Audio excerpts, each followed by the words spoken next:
Bom, boa noite, pessoal. Nós vamos falar sobre a intoxicação exógena, que ela é o conjunto de efeitos nocivos apresentados por manifestações clínicas ou laboratoriais que revelam o desequilíbrio orgânico produzido pela interação de um ou mais agentes tóxicos com o sistema biológico. A fase subclínica é quando não existe manifestação clínica, mas existe história de contato direto ou indireto com substâncias químicas. A definição das ações de saúde dependerá das características das substâncias químicas e da exposição. A fase clínica. Os sinais e sintomas, quadros clínicos e síndrome nesse momento determinarão as ações a serem adotadas. Pelo grande número de substâncias químicas existentes e considerando muitas vezes a exposição. Bom, eu vou falar também sobre a fase aguda e a crônica. A aguda é o quê? O tempo médio de 24 horas, pode causar efeito imediato, associação causa-efeito é mais evidente quando se conhece o agente tóxico, pode ocorrer de forma leve, moderada ou grave. Suas manifestações através de um conjunto de sinais e sintomas. E a crônica, ele é um sistema neurológico, imunológico, endocrinológico, hematológicos, dermatológico, hepáticos, renais, malformações congênitas e tumores. E os principais agentes são medicamentos, produtos de limpeza, agrotóxico e radicidas. E os sinais e sintomas são alterações no ritmo cardíaco, alteração na pressão arterial, alteração no diâmetro das pupilas, alteração na visão, eritema ou ferimentos na pele, sudorese intensa, apneia, vômito, diarreia, dor abdominal, sonolência, alucinação e delírio.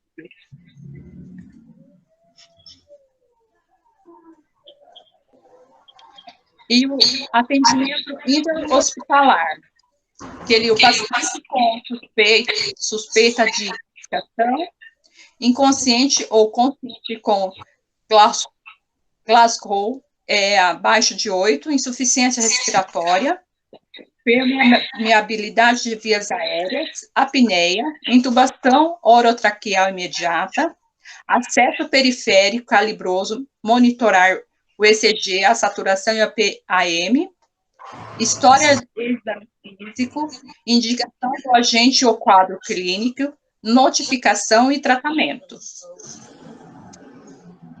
E o tipo de tratamento? É a lavagem gástrico, carvão ativado, emese, avaliação neurológica, suporte cardiovascular, hemodiálise, suporte respiratório, antídotos, alcalinização da urina e diurese forçada. Bom, eu vou falar dos cuidados de enfermagem com o paciente hospitalizado.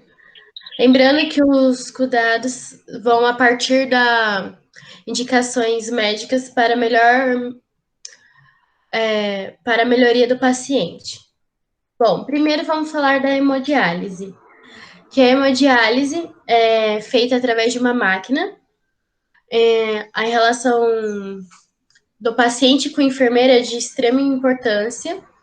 Por isso, o enfermeiro cabe, além de dar o apoio físico, emocional, espiritual e psicológico, então, o enfermeiro também é responsável por aferir os sinais vitais, pesar o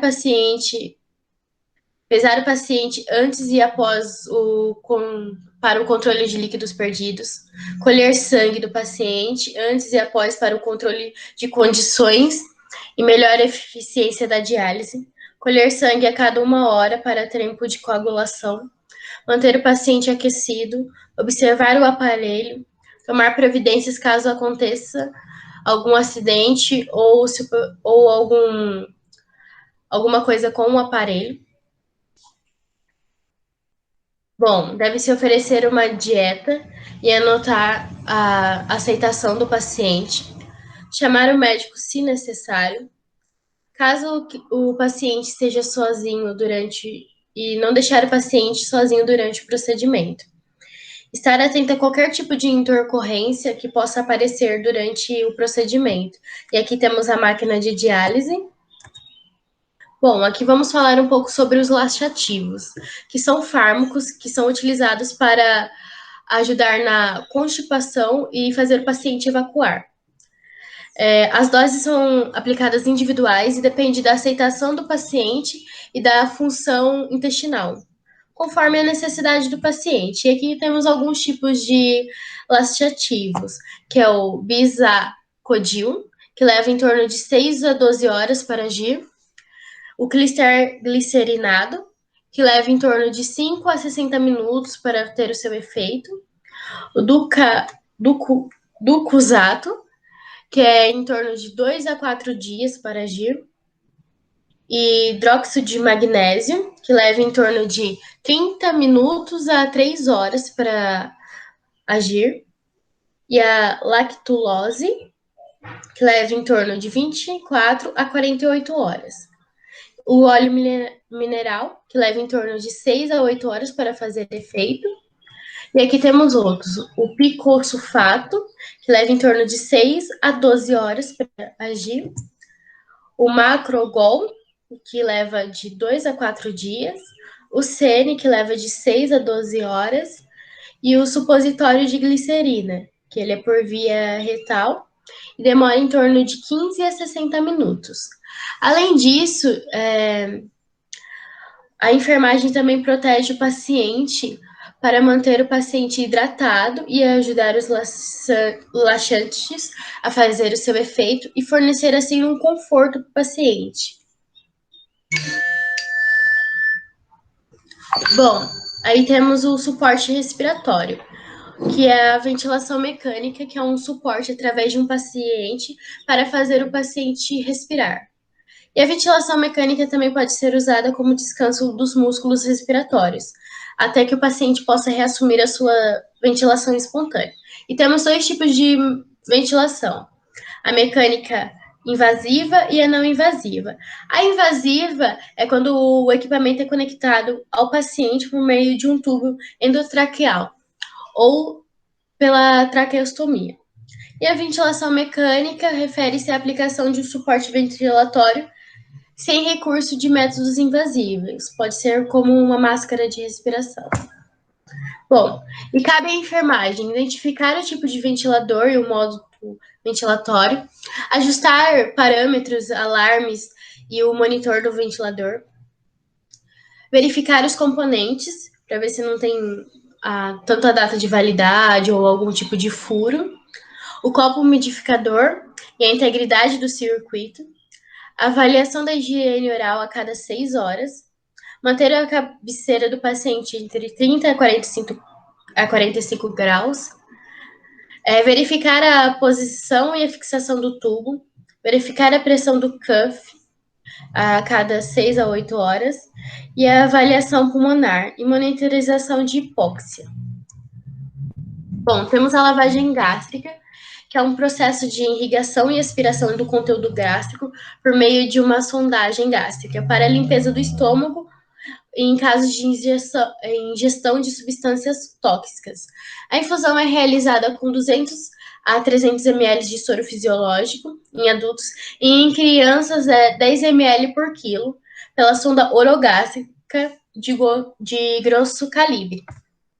Bom, cabe à enfermagem explicar o paciente ao procedimento ou acompanhante, se for menor de idade, realizar a passagem de sonda naso ou orogástrica, realizar a lavagem de acordo com a idade do paciente, desconectar a equipe de soro fisiológico, conectar a extensão ao frasco coletor, a sonda e deixar a drenagem espontânea até que não saia mais conteúdo gástrico, repetir os procedimentos de infusão de drenagem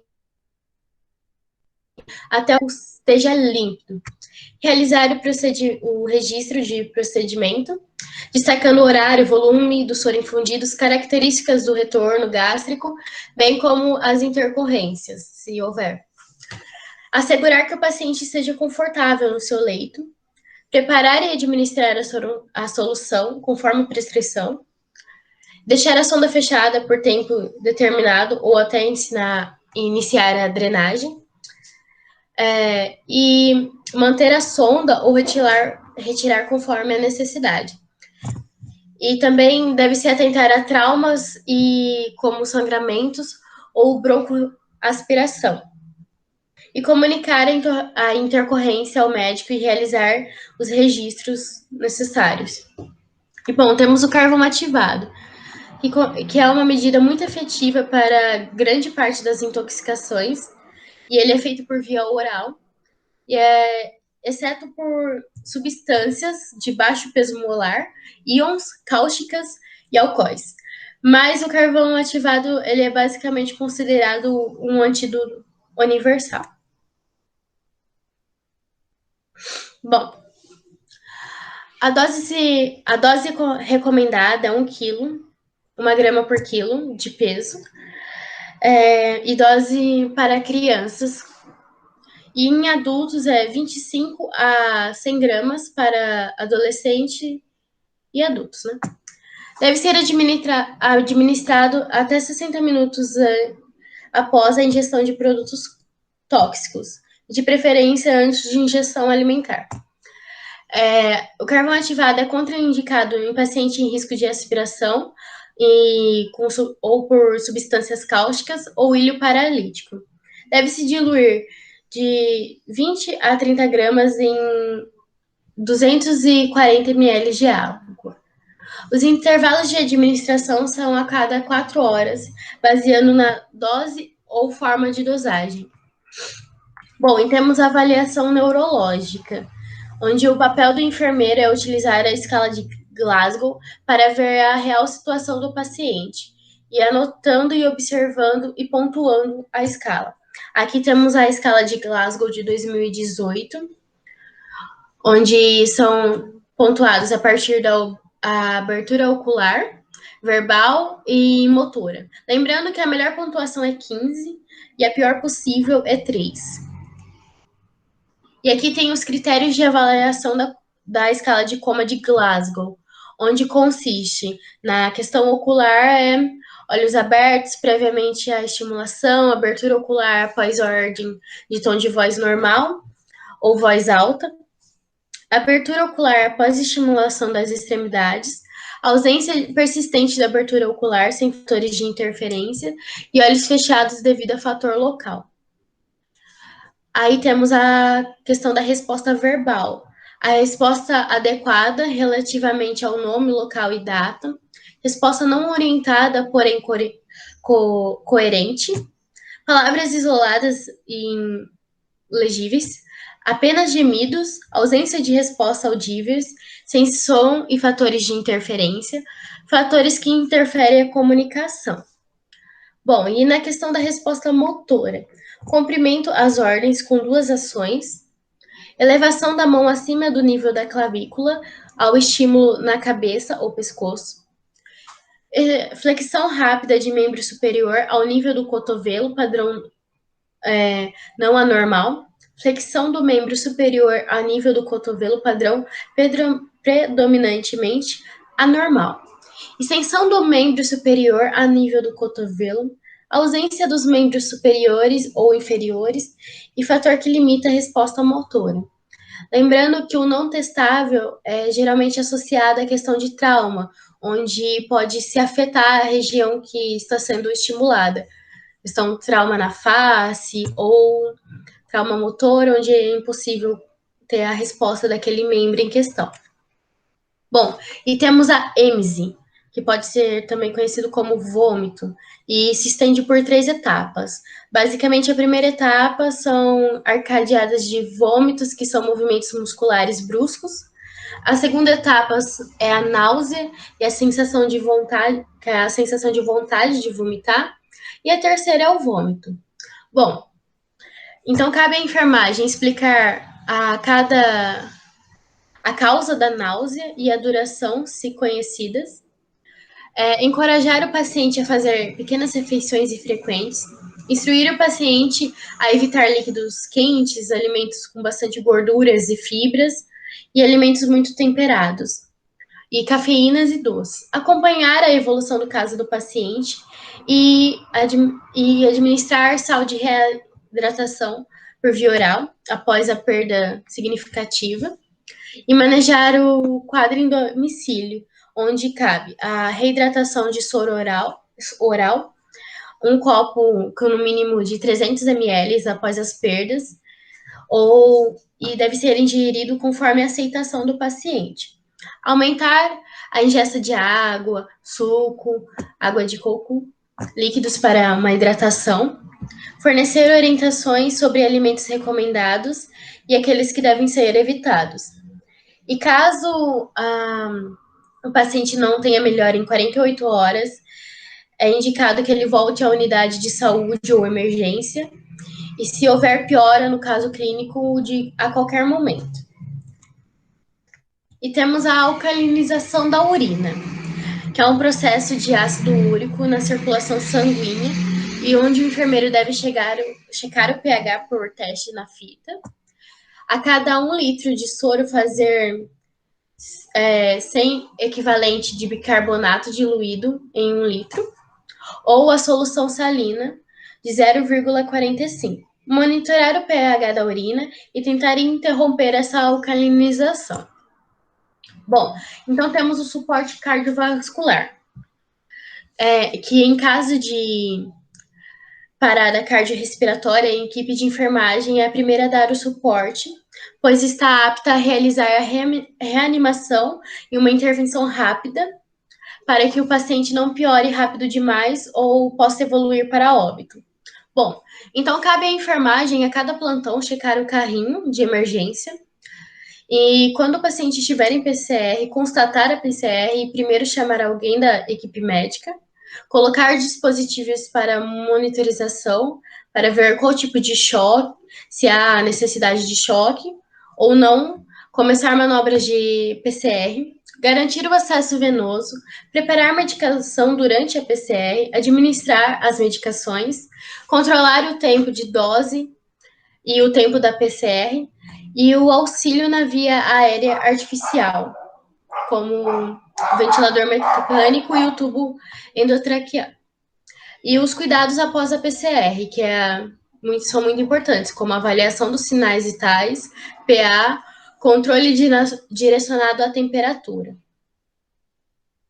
Bom, e temos a diurese forçada, que é causada por medicação diurética e fluidos, assim aumentando a exerção de certos medicamentos na urina, podendo ser usada para tratar overdose de drogas ou envenenamentos.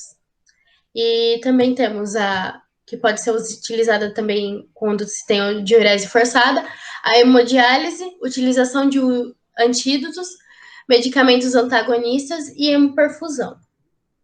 Bom, e temos os antídotos, que é um tipo de medicamento que são essenciais para o tratamento de algumas intoxicações e não podem sofrer falhas no abastecimento na unidade, pois o risco de prejudicar a saúde e a segurança da população é muito grande. E se aplicado de maneira incorreta, pode causar intoxicação. E aqui temos uma tabelinha de agentes tóxicos. A predominância deles são medicamentos e o seu tipo de antídoto, sendo ele opioides, paracetamol, antidepressivos, ácidos, insulina, entre outros. E aqui a outra parte da tabelinha e os seus agentes. E aqui temos a ficha de caso de suspeita de intoxicação exógena, onde cabe o enfermeiro preencher essa ficha e fazer a notificação. E, por fim, o nome das alunas de enfermagem. E é isso.